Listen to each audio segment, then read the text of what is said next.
Um, Good evening, everyone, and welcome to tonight's session of ESC Mentors Engage series. We're excited to have you join us for the important conversation on artificial intelligence in education and also career. For those that are new, the Youth Empowerment and Support Initiative, YES, is all about equipping young people with relevant skills and opportunities. Our Mentors Engage series connects youth and industry leaders to inspire, inform, and empower. So, to officially open the session, I'll invite Wamai Dula, who is the YES's Mentorship and Volunteer Programs Manager, to give a few remarks. But before I call Wamai, just some general housekeeping rules. Please stay muted unless you are invited to speak. And also, if you have questions or reflections, you can drop them in the chat. And also, if you could mute your video for those that have their videos open. So yeah, and also if there are any challenges, you also drop them in the chat. Please note the session is being live streamed on Facebook. So for those that will fail to join using the meeting link, they can go to Facebook or NIESI pages. So right now, I'll invite Omai Dula to give the opening remarks. Omai, go ahead. Thank you so much, Yanko. I hope I'm being audible enough. Welcome everybody to this session of Mentors Engage. As Yanko already said, YES stands for Youth Empowerment and Support Initiative. So I'm just going to give you a brief introduction of what we are and what we do. So as the name suggests, we are a non-profit organization that's where and whose focus is on empowering the youth. We are also a youth-led organization, and yes, was started in the year 2017, and it has been running since. Our main objective is empowering students and the youth in through education and mentorship. So this session right now is part of our how we're empowering the youth through mentorship. So we do mentorship sessions in secondary schools where we focus on sorry, someone Cosmas, please mute your mic. Thank you. So we yeah, as I was saying, we have mentorship sessions that we that where we have our volunteer mentors. These are university students. Maybe some of you are also university students, where we use university students. They go into schools and then they encourage and motivate the young students to through career goals and time management and all that. But apart from mentorship, we also support students through education. So this is through sponsorship. So that's just briefly what we do. So I'll also introduce Mentors Engage. Mentors Engage is started during COVID, where we wanted schools were closed that time, and we wanted to make sure that our mentors, the ones who we used to mentor the students themselves, still are engaged by bringing professionals like we have done today to help to still keep to also train the mentors, so that the men the mentees the mentors are also being mentored in a sense. So at the end, I'll also explain more on how you can be part of the youth initiative. We are mostly based in Salima, but that doesn't mean that that's where we are. That's where we are. That's where we are restricted to be. And so now I will introduce our speaker for today. As you read the posters, most of you know that it's going to be Dr. Kingsley Kapito. So I will just share a brief bio. Dr. Kapito is an educational researcher and a digital learning specialist with a PhD in education technology from Peking University. Um, he he did his doctoral research, which explored playful learning in Malawian classrooms. He specializes in game-based learning and education technology and curriculum development. He has a strong interest in how playful, ethical, and inclusive approaches can transform education systems. And he currently teaches at Malawi University of Business and Applied Sciences, MUBAS. Most of you know it as Pole. And he has contributed to our national curriculum reforms and led digital education initiatives in Malawi. Dr. Kapito is passionate about the responsible use of generative AI in education, advocating for approaches that amplify learner urgency, creativity, empowerment, and equity. So from this brief bio, you can see that he's well equipped. He's well equipped to share more on how to share more on. Sorry, thank you.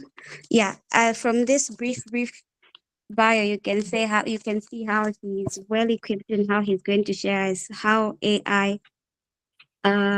generative AI rather is used in education. So I will hand over the floor to our main speaker today, if he's ready, that is, to take the floor, and then Yanko will come in to moderate. Thank you. Good evening, everybody. I hope you can hear me. Can you hear me? We can hear you. We can hear you. Oh, okay. All right, thank you. Let me see if I can share my screen.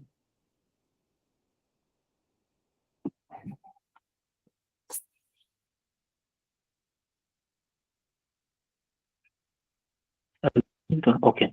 Let's see here.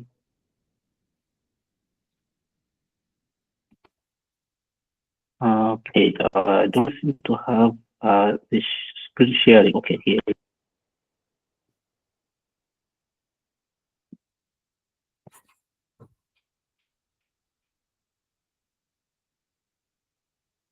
Okay, just as I am workplace.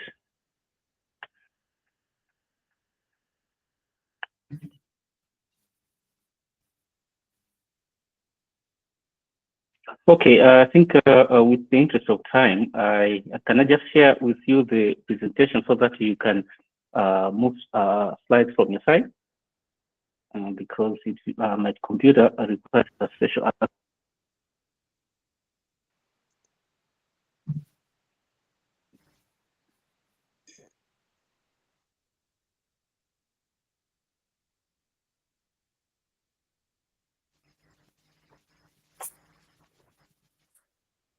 You can just share.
Uh, sorry, Dr. Kapito. We cannot hear you.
Everything seems to go this side. I don't know what's going on. And Oh, now we can now hear we can you. hear you. Now I can hear you. Now I can hear you. Okay, technology. So this is the reason why sometimes it. Can you hear me now? Yes, yes. Can you hear me now? Yeah. Yes, we So can hear you. I think now, I think this is the reason why education seems to be conservative in embracing technology, as you can see actually, just in the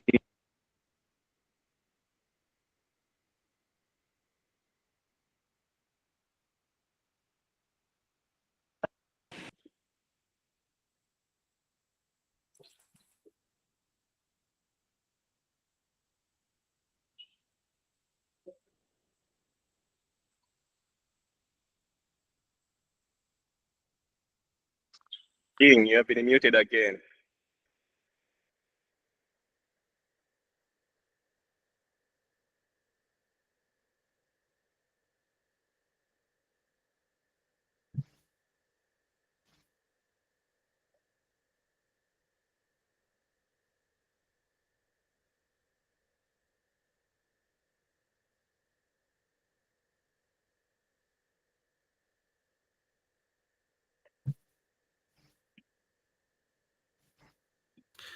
Hi, Doc. It seems you have a network issue on your side.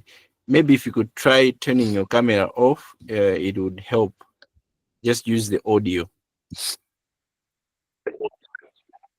I think so. It will be better because those cameras will disable the network.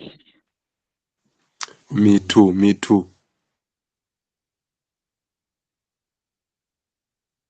Yes, it consumes a lot of traffic. So I think if he can unmute the video part.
All right.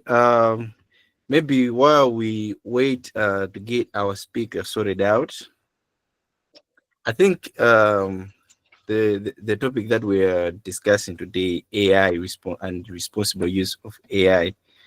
I think it's very important to reflect on how fast AI has moved into our daily lives. Many of us probably have used it today without even realizing, whether it's in our workplaces, maybe an assignment at school. But the question still remains is how we use it. So if you have ever used a tool, an AI tool in academic or personal life, if you could just drop a yes or no in the chat box.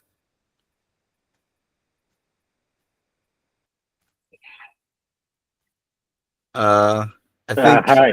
Hi. I was speaking, right? So Yeah.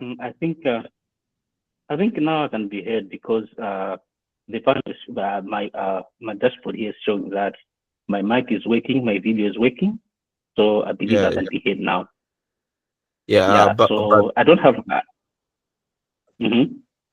but we are suggesting that you turn off your video because it consumes a lot of Okay. traffic. So if you just use your mic, it Oh. Oh. helps All with right. the internet. That's that's okay. Yeah, yeah. It's and when you went out, I asked the question that how many people have used AI, and I'm seeing a lot of no's. So this should be very interesting. You can take over the Oh, thank you session. so much, Yanko. Yeah, Thank you so much. Um, okay, I think we were experiencing technological glitches, and I think it was not actually on my side because I don't seem to have a lot of rights actually to control things on my side. But it's very interesting that this is one of the reasons perhaps why education as a field of human interest is conservative, especially when it comes to embracing technology. And I guess it should be the case with the AI because there has been a lot of talk about AI as to whether AI um, aids learning or AI hinders learning. There is that kind of conversation. And as Yanko has also pointed out, the quick survey that he conducted, which seems to show that a lot of people present here haven't used AI. Actually, that's actually very interesting. So I would like to think that this presentation is going to be very helpful. So once again, thank you for welcoming me. I am King Kapito, and much has already been said by our moderator, so I will jump straight into the presentation. So the title of the presentation this evening is Mastering Generative AI for Academic Success, Tools, Tips, and the Responsibilities. So we can jump on to the next slide, please. Okay, so this is the general outline of this presentation. So what are we looking at this evening? We're looking at, the question of artificial intelligence, what is it? And then we'll straight jump onto generative AI and its applications. And specifically, we are interested in using AI in an education environment. And in this regard, we'll also be interested to look at responsible use of AI and mastering prompts, which are the statements that we enter or we pass in so that the AI can, perform the magic for us. And we're also going to look at, how to use AI in some other aspects. Like in this case, we're going to look at AI in CV and in application letters, actually. And then we'll answer the question, your brain or AI? And then that will take us to ethical frameworks and best practices, and probably what lies ahead with regards to AI is workplace empowerment as well as the idea of lifelong learning.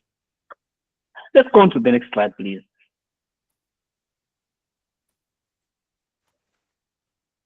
Yeah, so as I developed my PPT, I actually included presenters notes. So anyway, we will see how that turns out. Okay, so what exactly are we doing in this presentation this evening? Specifically, this presentation aims to help the audience to appreciate what AI is and what it can do. It will also help us to learn how to integrate AI effectively in our academic and personal lives, and also how to use AI responsibly and ethically. and how to build critical skills for future work and future learning opportunities. So that's basically what I would like us to take out of this presentation this evening. We can go on to next slide, please. Okay, so let's answer the question, what is AI? So my answer to this question is not especially so an expert answer, because I am not actually a specialist in computer science and related fields of endeavor.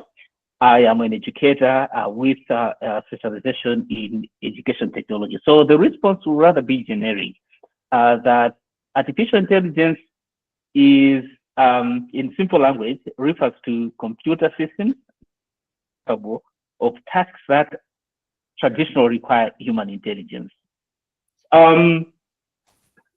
Quickly, artificial intelligence, as we know it today, is not something that has just come out of the blue. There had been technological attempts that actually point towards the same direction. I'll give you a specific example that in the past, say for example, for one to do calculations, they had to do it manually, and then there came computers, and there came calculators and then computers, and then now we're talking about the large language models that actually can do that job. So artificial intelligence actually takes that path, that it is not something that is unique in its own way, but it has been a long time coming. So as computer systems that are capable of tasks that traditionally require human intelligence, what exactly are we talking about? We're talking about these systems' ability to recognize patterns, to make decisions, to understand language, and to generate content. So in general terms, as non-computer science specialists, we can actually say that that's what artificial intelligence is. Intelligence that is artificial, that probably is capable of undertaking some of the tasks that denote of human intelligence. Not to suggest here, however, that artificial intelligence equates to human intelligence or the other way around. We can go on to the next slide, please. Okay, so artificial intelligence.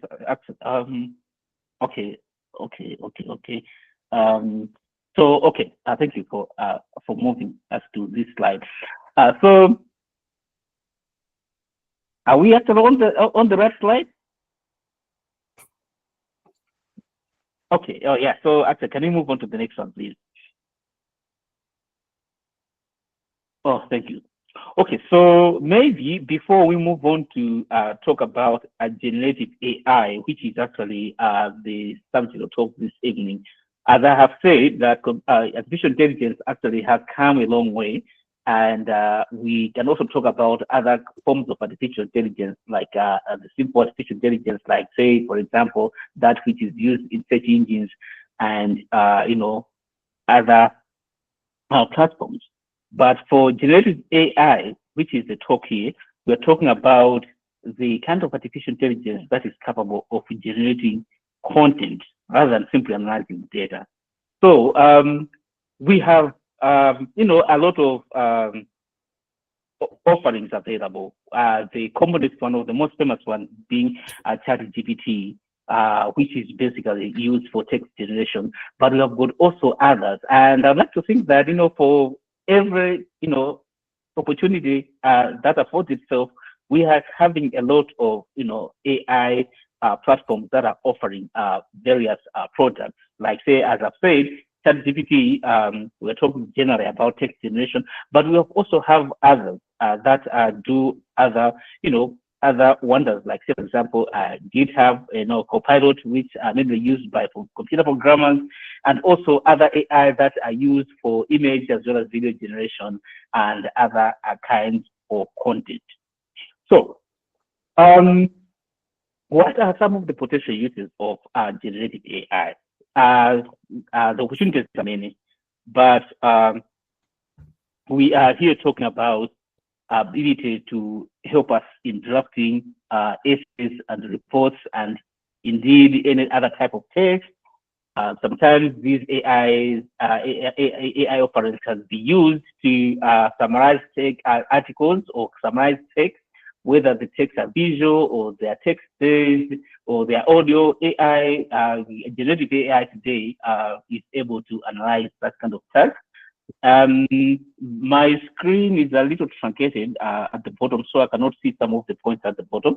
But I think all I can say here is that generative AI is capable of doing so many things, helping us to draft text, to summarize, to analyze, and even the text, and even to analyze data. So we can go to the next slide, please. All right. So, as I pointed out in the previous slide, AI can also help us to brainstorm ideas, to clarify complex topics, to organize notes, to suggest further readings, assist in data analysis and visualization. And some of the examples of AI that can help us to undertake this endeavor include ChatGPT, as I pointed out, which can help us to explain things like theories, how ideas are connected to each other, or if you do not understand a topic, ChatGPT today can be the best platform to start from, or text-based AI, generative AI can be a best place to start from as compared to, search engines. Of course, this point is a little controversial, and I've had actually debates with my friends or in this regard, with others saying that, search engines are still better than AI. But I like to think that if you do not know the topic, AI is the best place to start from, because it depends on the prompt that you use. It can actually get down to your level and to help you to get into a topic if you are new into it. So AI can actually help us with that. Apart from what I've just said, to help us in the data visualization and analysis, and then we have also other kinds of generative AI that can help us with writing, like say, for example, Generative, which is a very important tool for proofreading and, refining writing and the like, and also other AI platforms that can help us as academics as well as students in organizing our references, especially when we are writing academic work. We can go on to the next slide, please.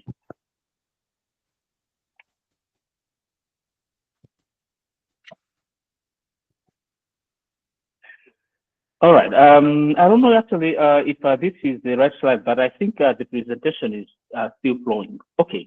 Now that I said a lot about what AI is capable of doing, you can see that others may say that, with all these capabilities that generative AI has, then, AI is giving us the opportunity, to sit back and let it do things for us. So, yeah, of course, I have seen one of the texts there saying that I haven't explained as Zotero. I said I think that Zotero, EndNote, and Mendeley are some of the AI tools today that can be used in organizing as well as managing our references, especially when we are reading for purposes of writing academic work. It's just actually, maybe there may be a point where I may come back to that, I think towards the end of this presentation, because there is somewhere that this issue comes back into this presentation. Okay, so as I was saying, of course, somebody has also complained that the network is not good. I hope actually it improves, and I'd like also to believe that this presentation has been recorded, so that it can be shared at some point in case you miss out on something due to the quality of the network. Okay, so as I have said, AI seems to have a lot of power, and with this power comes the question that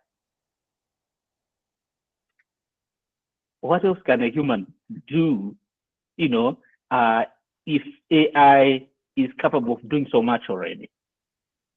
Say, for example, I would like to write an article, or I'd like to, to make a speech, and then I ask AI to do it for me, and AI does just that. So what problems does it create? Well, this is now being a responsible AI user comes in. That with so much power that AI brings on the table comes so much responsibility on the side of the user. So there are a lot of principles that can be put on the table.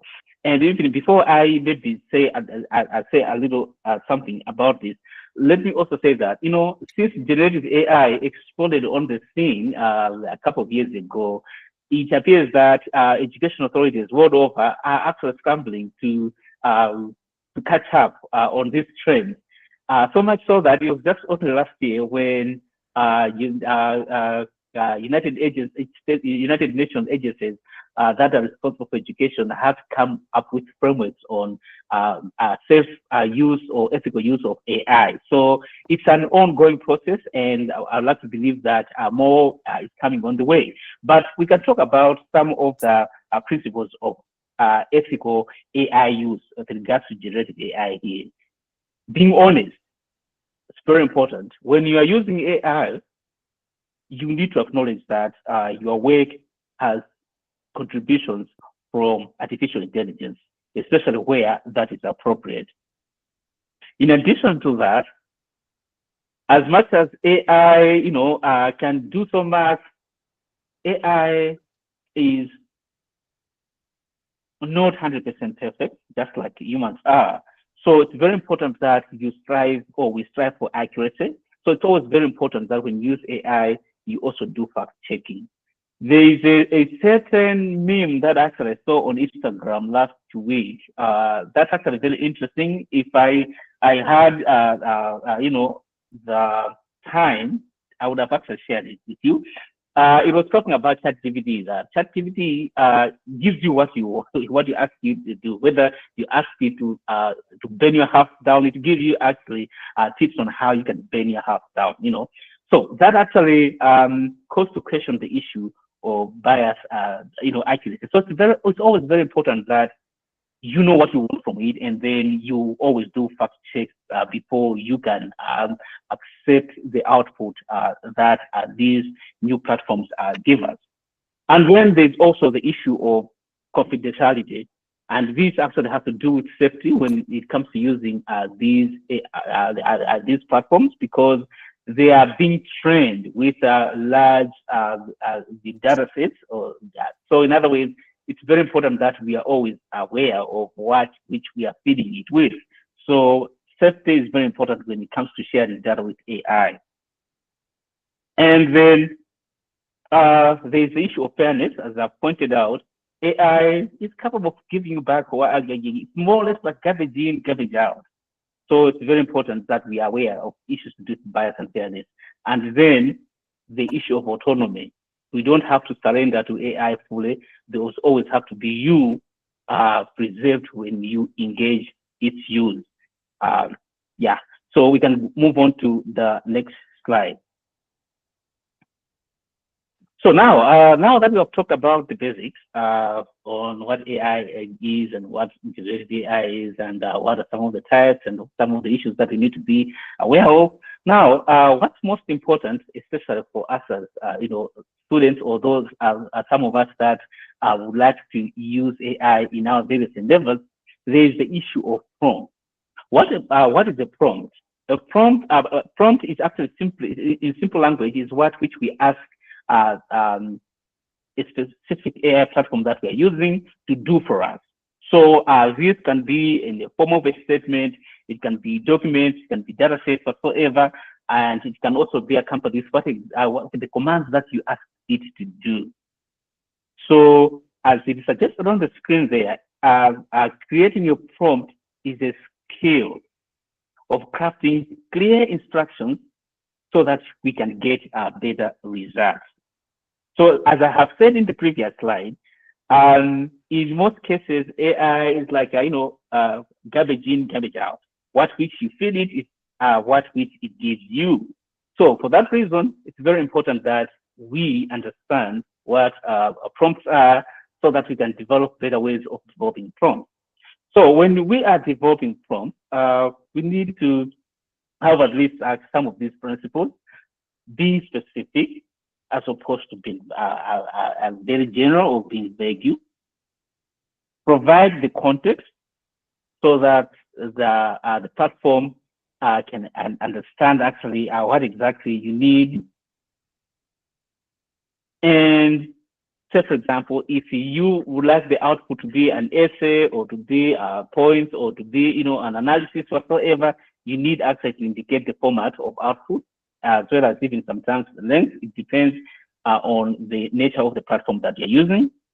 And sometimes it may actually need you that you keep prompting for the same, changing details here and there so that it can refine its output. So in other words, it's not something that you can just do once. You can do twice or thrice so that it gives you the best result. So that's the issue of iteration for purpose of refining. We can go on to the next slide. Okay, so what we have on the screen are some of the examples of prompts. I have actually two issues here: a prompt that is weak and a prompt that is at least an improvement. So I'll explain basically actually the first prompt so that actually we can appreciate the second one. So a weak prompt may look like explain climate change. As that prompt suggests, it is actually vague. And for example, the prompter hasn't even actually indicated maybe how much of the text the generative AI can generate and etc. So such kind of prompts are very weak, and AI can be at liberty actually to give you what it feels, not feels as if it's human, but what it can offer you.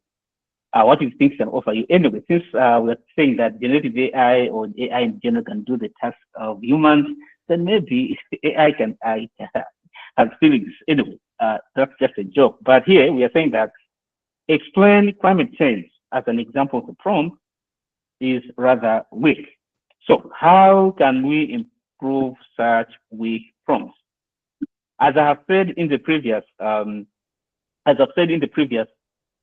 slide, you need to be specific. You need to give it context. You need to have parameters that will suggest how much output you want. You need also to suggest the format of the output. And where possible, you need to iterate so that you can improve the prompt so that the AI can improve the output. So what we have to the right is probably the better way of writing prompts. So like, for example, in the first example here, it says, write a 300-word academic summary of climate change causes and solutions. As you can see here, the prompt is specific in what aspect of climate change the prompter is interested in, the length of the output, as well as the context and the tone, which is academic, and it has to be in the form of a summary. So that is actually a snapshot of how specific, how precise and targeted EDC a prompt can be. So prompt engineering simply suggests here that we need to craft which we ask AI to do exactly as we want it to give us. That is also the case with the second example, which sounds a bit ridiculous. The weak one says, help me with my assignment, and then the better one says, generate a structured outline for a 1,000-word essay on digital inclusion. A word before we go to the next slide, that example is not encouraging, students to be lazy and to just ask AI to write academic essays for them. Rather, when it comes to education and the AI use, before we go to the next slide, is that first and foremost, we need to understand as to why we need education in the first place. Otherwise, the moment we start to outsource responsibilities that we need to do to maybe machines or to others, it means that we are not doing education. We are not interested in learning, but rather we're interested in the privileges that come with learning. So this can be an ethical issue.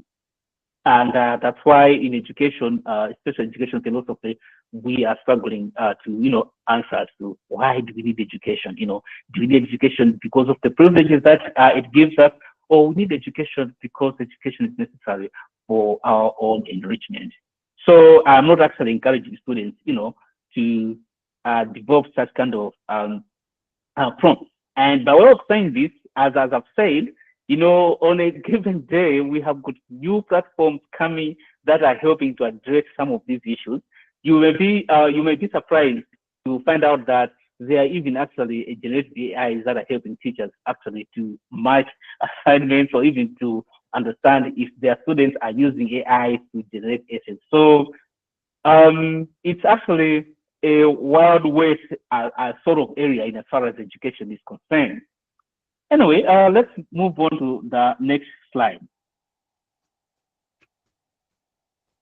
Okay, so now that we have talked about AI in education and some of the concerns, and you've talked about how to develop better prompts, I should also say here that AI can be used in so many ways. And actually, I'd like to think that AI is useful in so many endeavors than in education, So, which means here that AI can be used in so many ways.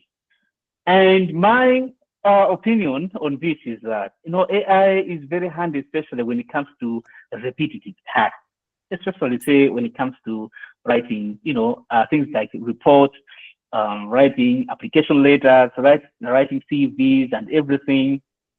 I like to think that AI is handy in these areas because, you can't be doing the same thing over and over again. So AI can be very handy, especially when it comes to writing CVs and writing applications. So just to add on to what you see on the screen here, where it says that, you can use AI to draft cover letters, improving language quality with tools like Grammarly, summarizing experiences, trialing applications for specific jobs, etc. Maybe the question should be, how can you go about with this? What's important here is to give AI the actual data that you want it to work on, and then you give it specific prompts. Like, say, for example, you can give it your profile, and then maybe you can ask it to develop a curriculum vitae, or you can upload your curriculum vitae if it's already available, and you ask it to develop a cover letter for a specific job that you want, which asks which says that this job requires an applicant to this aspect, this, and this, and then you can upload a CV, and then you can ask the AI to give you a draft that can be specific to what the job advertisement is asking for. So in a nutshell here, we are saying that you can use AI for specific tasks, like say writing application letters. In a typical lifetime, you can write hundreds and hundreds of application letters. So AI has come to rescue us in this regard. We can go on to the next slide, please. Okay. So what are the general benefits of AI from what we have been discussing so far? AI saves time, especially when we are dealing with repetitive tasks. For 5 jobs, AI can actually save us time in that regard. By this, I'm not trying to say that you should avoid responsibility of working. In addition to that, AI can also provide inspiration. I have already pointed out that, say, for example, you are new to a certain concept or a topic or a subject, and I have made a case that AI in that case can even be a better tool than a search engine like Google. So in this case, the understanding is that AI can act as an inspiration. So maybe you can ask AI, what do you know about Malawi? I have never heard about Malawi. So maybe AI will tell you about maybe Malawi as a country, Malawi as a city, there's a city somewhere, or maybe Malawi as maybe a music genre or something like that. And then you can ask it, I want to know more about Malawi as a country. And AI will narrow it down so you can get to what exactly you want. If you are to do the same with the typical search engine like Google, so you just ask Google, tell me more about Malawi, it can give you maybe 10 million results. And that cannot be actually easy because most of these results are not as specific as generative AI can be. So AI can actually provide the much needed inspiration. And sometimes it can support us understanding, especially when you iterate your prompts. When you refine your prompts, AI can also actually tune and improve our understanding. But there are challenges that come with that. Like, say, for example, what are some of the challenges or risks that may come with that? Say, over-reliance of AI, especially when it comes to you doing real work, can actually reduce problem-solving skills. In the past few weeks, there has been a groundbreaking study that seems to show that those that over-rely ChatGPT in academic work or something have their memory capacity reduced. I'm not actually very sure. I haven't read the study so as to determine their methodology and something like that. But that is a stark warning that over-reliance of these tools sometimes can actually have negative consequences on our critical thinking skills, problem-solving skills, and something like that. I have also pointed out that sometimes over-reliance of these tools can actually take the place of our learning. So if you ask AI to write an essay for you, in one or the other, you are depriving yourself the opportunity to learn. So as much as AI, seems to be a savior, if you will, in some regards, AI can create its own challenges. These can be seen as the downsides of this technology, as much as technologies, even the old technologies that we have, also do have their own downsides. We can move on to the next slide, please. All right, so we might have talked about some of the ethical frameworks in general in one of the slides in this presentation. But here are some of the ethical checklists that we can have whenever you're using AI for just about anything, including writing CVs, application letters, or indeed any other text. You should also know that you can use AI to write social media text. Actually, social media today is embedded with these AI tools. Facebook has got Meta AI, X has got Grok, etc. So AI is becoming ubiquitous, and even Google has Gemini in much of its products available. So we are not talking about usage of AI in education alone, but AI in general. So what are some of the core principles that we can have when it comes to general use of AI? My screen has been removed, but anyway, I can still see here so here are some of the principles. Beneficence, in other words, we should always strive to do good. Where we have the opportunity to bypass or to do something shaded, we should always remind ourselves that it's very important to be ethical, to do good, and this also applies to general use of AI.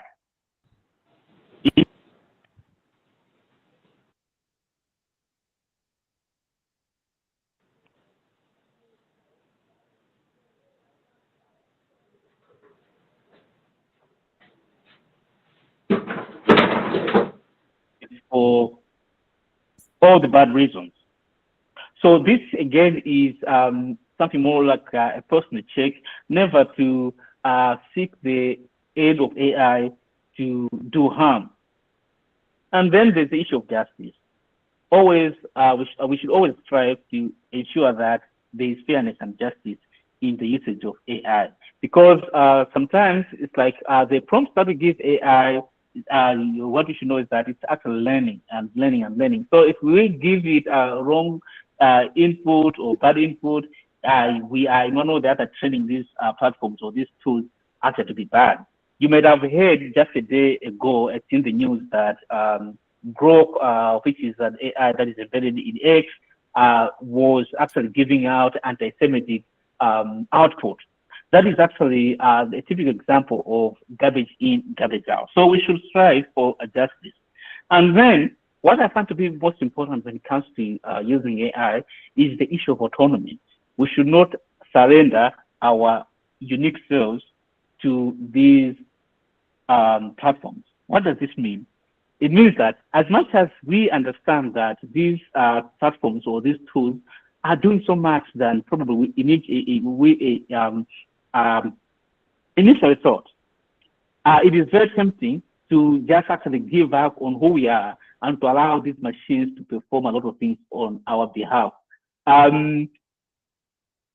This is the Israeli historian by the name of Yuval Harari has actually been very vocal about AI in this aspect, that what human beings are doing is that they are giving away their autonomy, and AI or these tools may become easy. So the principle here is that we should not give away or sell our autonomy. We need to retain, to create and retain a sense of agency. Let's move on to the last two slides, please. So here are just a few examples of ethical dilemmas that may come with AI. So like this scenario, I will just actually give you the first scenario, and then for the other scenarios, we can take a look at that because this presentation is with the moderator. So for example, using AI to write an essay without edit. So the question that you can ask yourself is this truly your work, or what are the consequences of doing that? So just like I've said, when it comes to ethical use of AI, it's just a question of personal conviction, the sense of being, a moral and ethical person should actually override the temptation of surrendering ourselves to the use of these tools. So 2 and 3 there are actually other examples building on the same, that when you're using AI, you have to ask yourself, these questions. Can we quickly go to the other slide, please? Because it seems that we're running out of time. All right, so let's talk about the future of AI in learning, learning for life as well as in our workplace environment. AI is improving on a given day, so we should expect that maybe in future, we will see what we haven't seen yet. Okay. AI is stronger by each day, and like say, for example, AI-powered adaptive learning platforms are propping up, even though I have said that, education is a bit sluggish in, embracing these innovations. But what you should know is that on a given day, we're having lots and lots of offerings in this regard. In addition to that, we now even have personal tutors and study companions, and this has even prompted people to start asking questions as to what is the future of education if AI is capable of teaching me? And I think that human connection is very essential, and that's what AI can never take away from us. We even saw this during the time of COVID, when schools are shut down, because this is actually the period when these trends literally escalated, But we noticed that, we have the hunger for physical connection. So as much as we have got these personal tutors, and study companions, if we don't give up on our autonomy, we understand that human connection shall always be essential, Then we have got AI supported research. Today, AI can do so much. It can analyze data you can analyze data. It can do so much that probably could not have been possible in the near past, So these are some of the trends that will affect education, that will affect workplace, and that is driving fear in the hearts of many, in the sense that others now are afraid that AI may be taking our jobs in future. AI may be making some of the things that we have been doing redundant. In that case, however, we need actually to up our game. We need to stay informed. We need to develop skills in how to use AI, like say, for example, skills in prompt engineering, skills in validation and synthesis of data using these machines. And we need actually to make AI does not override our sense of morality.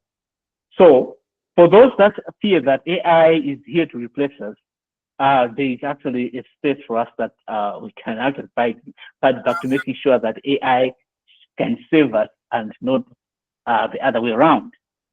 So with these emerging trends, we also need to be responsible, actually, so that it can remain relevant.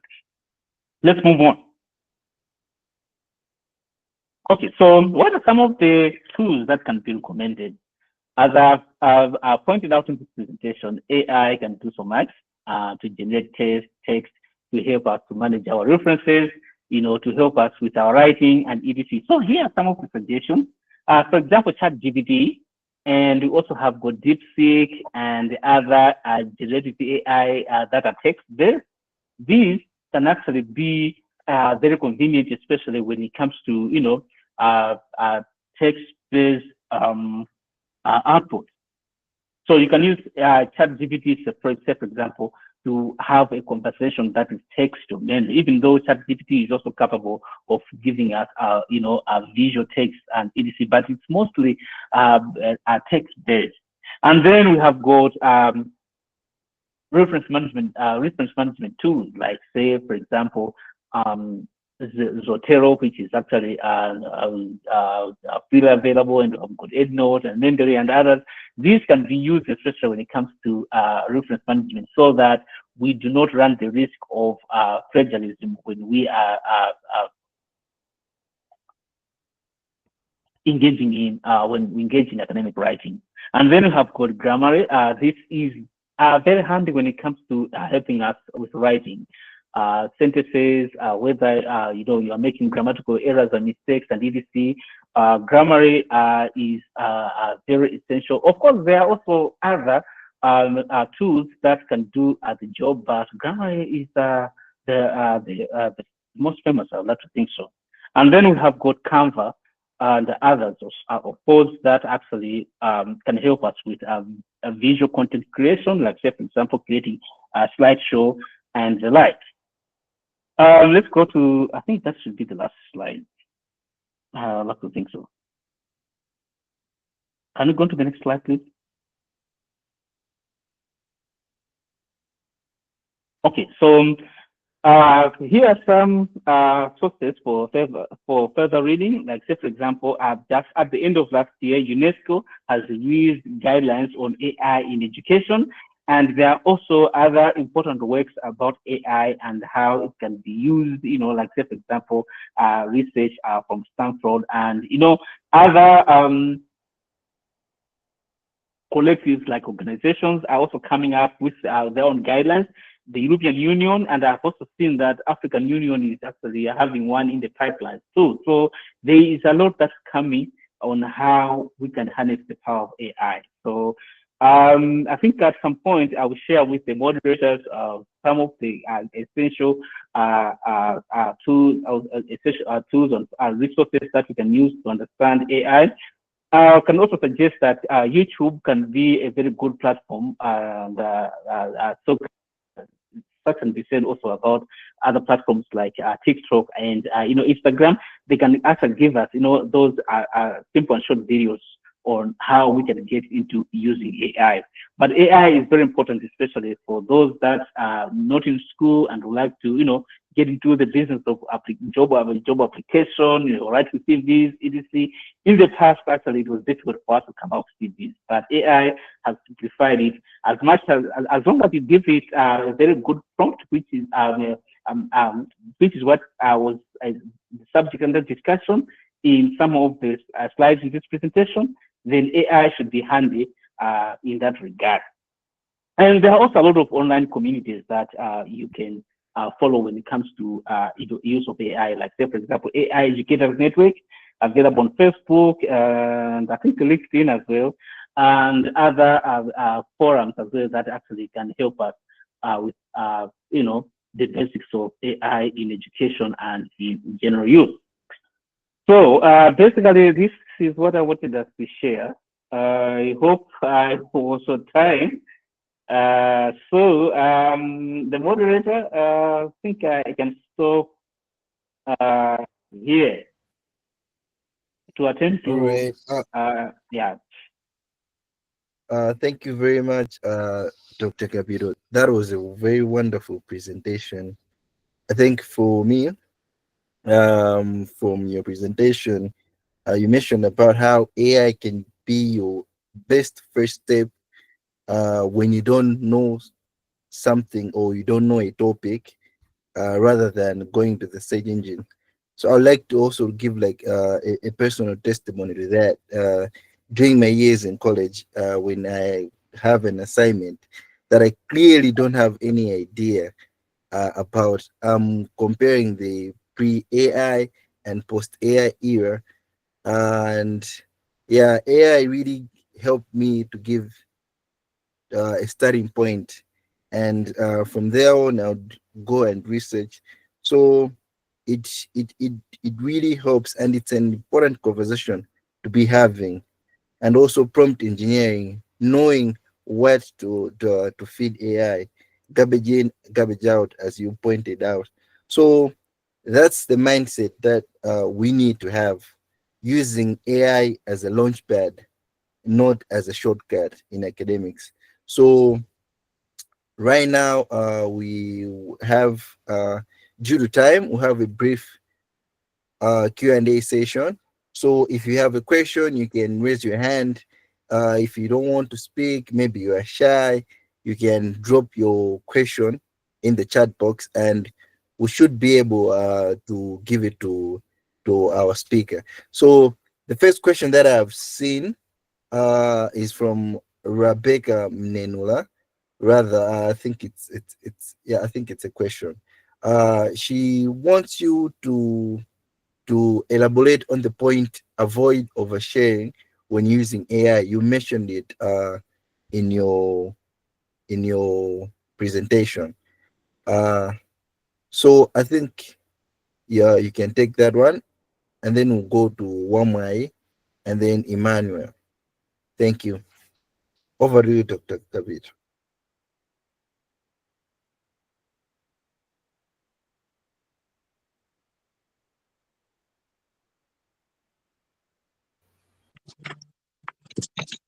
Yanko, he mentioned that he can't hear anything. All right, all right. Can you hear me right now?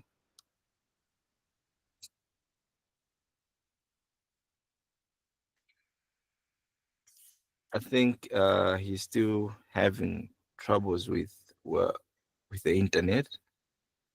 Doc, can you hear me right now?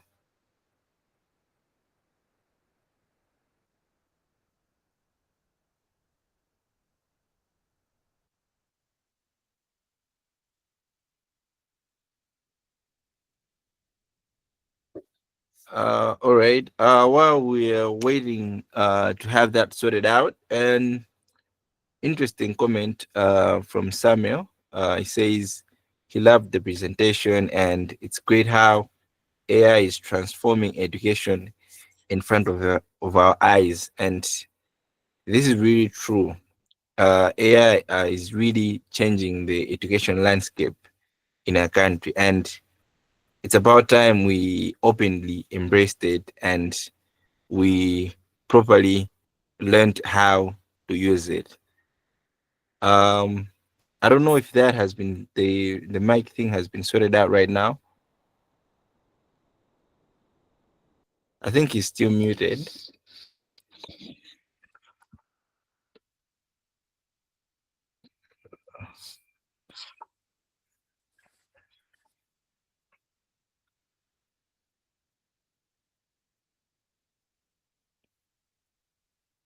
Oh, he says cannot hear us.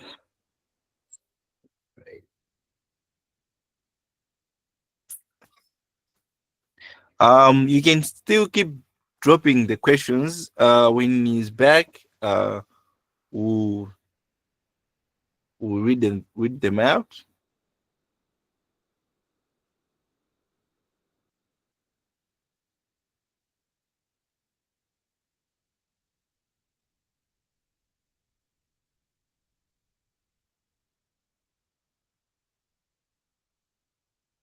Um,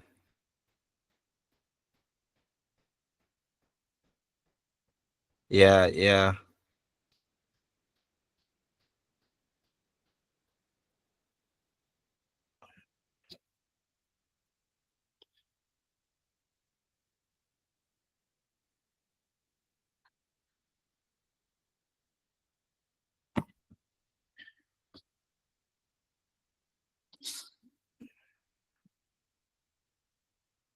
All right. Maybe while we're still um waiting, um, one way, maybe if we can come in and talk about I know you talked about yes in the beginning and what we do, but I believe some people hadn't joined by then. So maybe if you can, come in and give a people just a brief, like a 2-minute introduction to what yes is all about. Thank you. Omwe. Thanks, Yanko. Can I? Okay, I'll be very brief.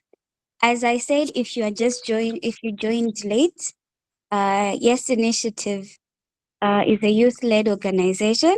We focus on empowering the youth, and we believe in doing so by using education and mentorship. So one of our programs is Mentors Engaged, what we're actually doing right now, where we are mentoring and training the youth by bringing in professionals in different fields and kind of like training us even in our homes. For those who are in university, others like us who have finished and are working to just keep our minds fresh and updated. So we as I said, there are a lot of aspects of Yes Initiative, and I could say a lot, but you can also check it out yourselves. We have a website where you can just Google. You can just use Google, just type Yes Initiative. You can write Yes Initiative Malawi or just Yes Initiative. It's going to lead you to our website where it explains all our programs, what we do, when we started, and how we're continuing on. So and some of you, I think earlier on, I saw a question that said, can you tell us more about, I have a question. I think you said I have a question about your organization. Is that okay? On our website, and we also have pages. You can even reach out to us if you want to know more via email. And I think there's even a number where you can reach us directly. So we are on Facebook as Yes Initiative. We're also on LinkedIn. For those that are on LinkedIn, you can reach us there as well. So through there, I think in how to join, we have a thorough process. You just don't tell us that you want to join. No, there are things that where we vet our members. So if you follow us on our pages, you can reach out to us and then ask what you want to know and the due process as well. So I don't know if I should bring it back if the doc is online or I go on and say the nitty bitties. All right. He's Yeah, saying yeah, that. I'm back online. I'm back All online. right. But unfortunately, yeah, unfortunately, I have lost the chat, so I cannot actually see the questions here. Maybe the moderator can do me a favor to just summarize some of the questions that we asked while I was away, so that I can attempt to address them, at least generally speaking. All right. Don't worry. I'll tell you the questions. So the first question was coming from, Oh, okay, all right. yeah, it was coming from Rebecca Nenula. She wants you to elaborate on the point, avoid oversharing when using AI. So you can take that up. Yeah. Okay. Experts can tell you that what is happening with AI is that the prompts that you are creating and the data that you are feeding these platforms or these products are being used to train these AI so that they can improve on the output. So by giving you information, you are actually training these platforms actually to serve you better. For those of you that are using ChatGPT or these other text generating AIs like DeepSeek, you might have noticed that now it's knowing you by name. When you log in and then you ask you something, it actually greets you by your name. So which means that as time goes, these tools are learning and understanding us. So this can create a private issue. There may be some things that we do not know, we do not want to be, in the servers or in, other places beyond what we can hold in ourselves. So it's always very important that you be very careful with your private information. I'm going to give you a very good example on how you can probably save yourself from, giving away yourself too much to these platforms. Like, for example, say, for example, maybe you want to ask ChatGPT a typical problem that you're going through. Maybe you can create a persona or you can create a character so that when ChatGPT is actually giving you a response, it can give you the response in the context of the character that you have created. I'll give you an example. Maybe you're experiencing breakup and then you are going through a turmoil that comes with breaking up. Instead of asking ChatGPT, just ChatGPT, I'm heartbroken because my partner has left me. What should I do because I'm feeling bad? Because I'm feeling bad. ChatGPT will learn that you are going through so that. So that in future, ChatGPT will know that you have been through something at some point in your life. Of course, others may say that, that doesn't matter, but it does because you don't know what else your data is being used for. So this is actually what is very important. We don't know actually what will happen in the future with the data that we are feeding these machines. So it's very important that we are safe at the moment, even though we don't understand the implications. We don't understand these,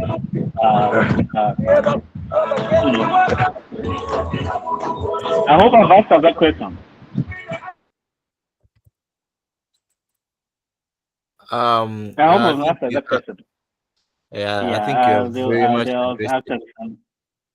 Oh, okay. Thank you so much. There was noise, I think, coming from somewhere, but I hope I have addressed that issue. That would be the best step now, because we do not understand actually fully the consequences of what we are doing with these platforms or these machines. So it may be very important that we are cautious in how we use them.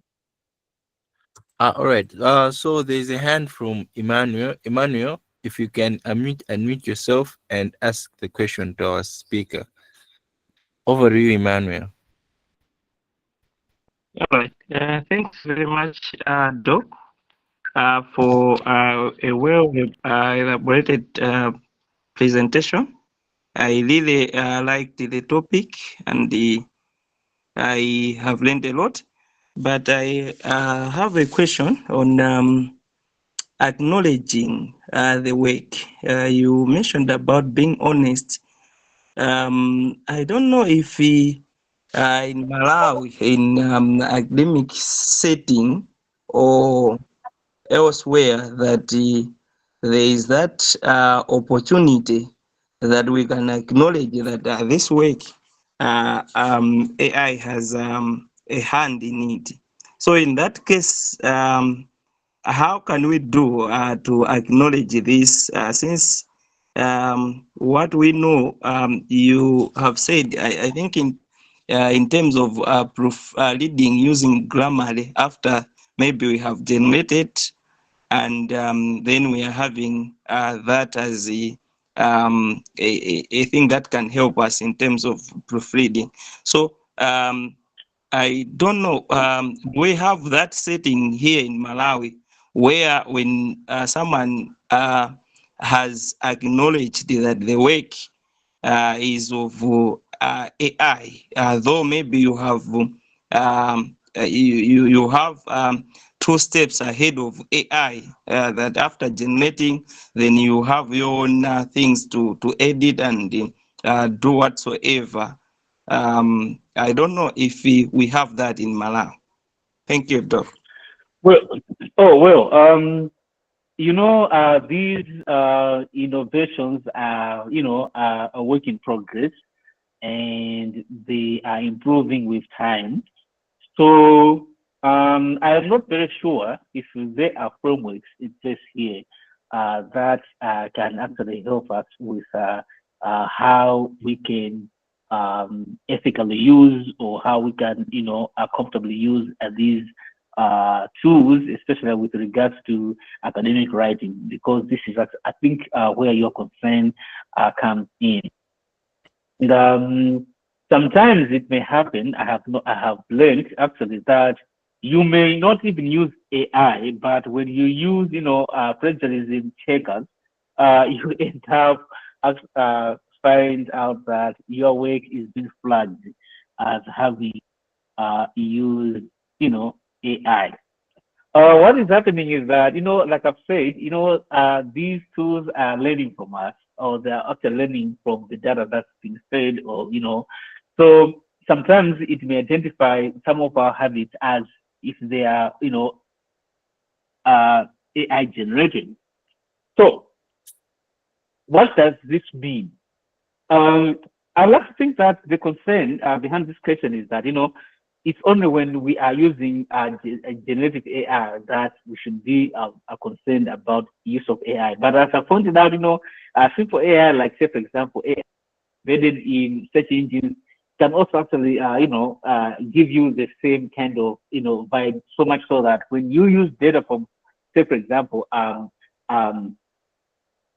when you use information, I should say, from search engines, sometimes actually maybe the sources may have used AI, generative AI too. So it's very complicated now. There are some tools that actually can help you to know if actually you're overusing AI. And I have also seen that some institutions are coming up with policies suggesting that, using AI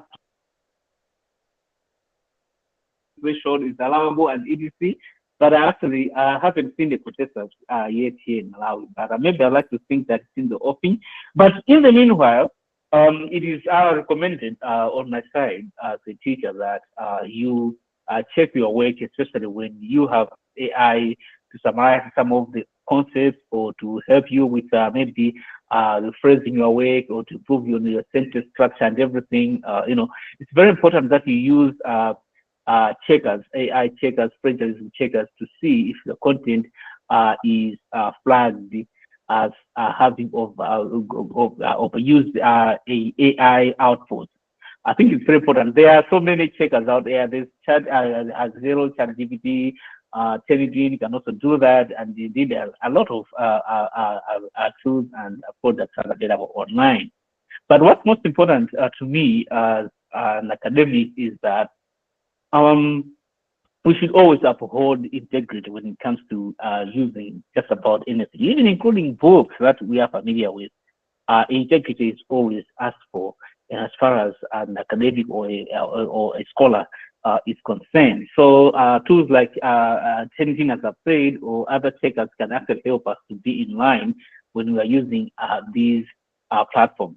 But where it is impossible to use these, or where these tools cannot actually give us honest feedback because, as I've said, these development point, then it is very important that when you are writing and you know that you have used the assistance of these AI tools, whether it's generative AI or the old guys in the game, it's very important in the acknowledgements or in the acknowledgements to acknowledge that you have used AI in specific aspects. Like, say, for example, you have used AI in improving the work, or you have used AI in analyzing the data, so that you at least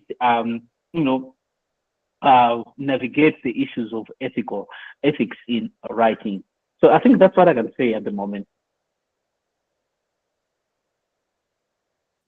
All right, All thanks Over to you very guys. much. all Yeah. right. So you Thank you can very you can take these tools. You can take these tools online. Tools that can help you to see if your work is actually is having too much of AI output used without being paraphrased. The suggestion here is that I think in academic writing, when you have used the input that is not yours, you either paraphrase it or you summarize it or you quote it so that you acknowledge that you are using sources that are not yours. It's very important to summarize. It's very important to quote. It's very important to paraphrase, especially when you are using other sources to support your own work. right. Over Thank to you very you. much. Yeah. So you encourage that if you have a question, you can drop it in the chat. Emmanuel, I believe that Yes. hand was for the question that you asked. Yes. So Actually, I can. yeah, so Kombo Nyirenda was also asking on the same. I believe you have been answered. He was asking that how do you write the actual reference when using AI as a way of acknowledging it? So I believe he has addressed your question. Yeah, One more, I'm addressed one actually. more. So right now, one more. Can you ask a Uh, question? the doctor actually answered my question while he was explaining, because I wanted to ask that how what is his take in when we're using AI checkers or AI that masks the AI, like when we put in prompts like write as humanly as possible or things like those in academic writing, how how how does it resonate in education as someone who is in education? But he covered some part of that, so I think I'm okay. All right, thank you. So seeing our time, it's almost up. We should be wrapping up. In as much as we would love to stay here, continue having this conversation, we can stay here for hours and hours diving into this topic, but our time seems to be up. So right now, I will ask Wamai do, but before Wamai comes in and closes the session, you are reminded that this has been recorded and it will be shared on our platforms, on our social media platforms. So if you want to access it, you can go there and access the recorded version at any time. And also the slides will also be shared there on our social media handles, which is Yesi Malawi. I've actually dropped the link in the chat. So right now, I invite Wamai to give the closing remarks, and she'll say a few things, and then from there, we'll call it a night. Wamai, over to you. Thanks again, Yanko. Uh, Thank you so much to our guest speaker for the amazing presentation. It was very concise, it was very insightful, and I don't know about you, but I have learned on ways on how I'm going to improve my daily day to day with AI responsibly, of course. Um, I'm just being reminded that before I close the session, if Dr. Kapito has any last remarks that he would like to give to to the group before I close it. Yes. Yeah. My last remark is that okay, maybe you can give me 2 minutes actually. When I was doing undergraduate studies a couple of years ago, the traditional internet as we know it was actually burning, and there was resistance from our teachers and professors on how we can how we could use it. Say for example, sources like Wikipedia and the like. It's actually the same way that we observe in the academia today, that with the onset of generative AI, we see the same kind of resistance. But what I can say is that we should, allow ourselves to grow with these developments of these changes. And in so doing, we can harness their power. Generative AI is not our enemy when it comes to education. What matters is our intention, because it was the same back in the day when internet was actually blooming.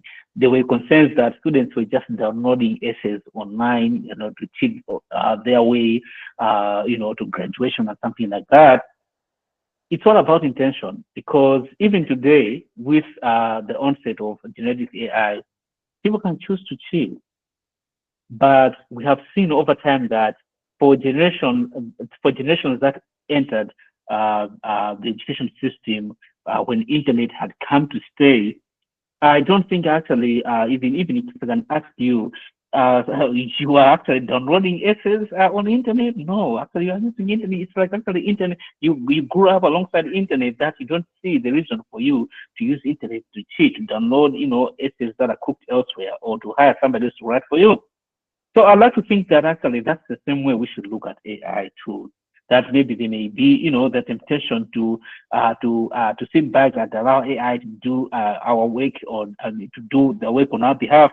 But actually, let's learn to accept that AI is something that actually is happening as we are growing, and that we should learn, or should strive to make good use of it so that it can enhance our productivity. Otherwise, in the past, maybe our parents were not able to analyze maybe large data sets due to limitations with technology. Then we have got the opportunity to do, because of so many products that are available. AI is just actually augmenting that. So it has got so much power to enhance our productivity. That is, if you don't allow it to take over. That's what I can say. AI is, a good. It's actually good as much as we are. So it all boils down to our intentions. It all boils down to our morality. But otherwise, AI, it's not a human, doesn't have feelings. It's the same as, if a person wants to kill, and he can use a gun, but otherwise a gun by itself cannot kill. So that's the same way we can look at AI. That AI can be bad if we are bad, but it can be good if we are good too. So that's actually what I'd like to leave you with. Thank you. Thank you so much. And it has been well said and well summarized. We loved having you on this session, and we hope next time when we approach you again for another Mentors Engage session, you will share us your availability. And I would like also to thank our attendants, everybody who attended this session, both on Facebook and here on Google Meet. Thank you for patronizing it. Thank you for the interactive session that we had. We have our next session next month on 21st August. So mark your calendars. We have the next Mentors Engage session on 21st August. It's on unlocking scholarship opportunities. And I know this is a topic most of us are very eager to know about. So tell a friend to tell a friend that, and just mark your calendars as well for this upcoming sessions. We are going to be having them monthly. So even after the one in August, expect another one in September. And lastly, as we said, we are on social media platforms. So don't forget to follow us. We are on Facebook. We are on LinkedIn. I'm not sure if we're on X, but I'm going to check. But follow us, and so that you keep you be updated on when the next sessions are on our upcoming plans. We have a lot of activities that happen, so don't forget to follow us. And I think with that, I would say that this session has been a success and we can close off. Oh, and before I close, I'd like to thank everybody from Yes Initiative as well. Our team lead was also here. So just to flag it out, there was Samuel Malasabanda. He doesn't like me to put spotlight on him, but he was here. So I can't go without giving dues where dues are due. So yes, thanks Sam for for also being part of this session. And with that, I think we can close off the session. Thank you.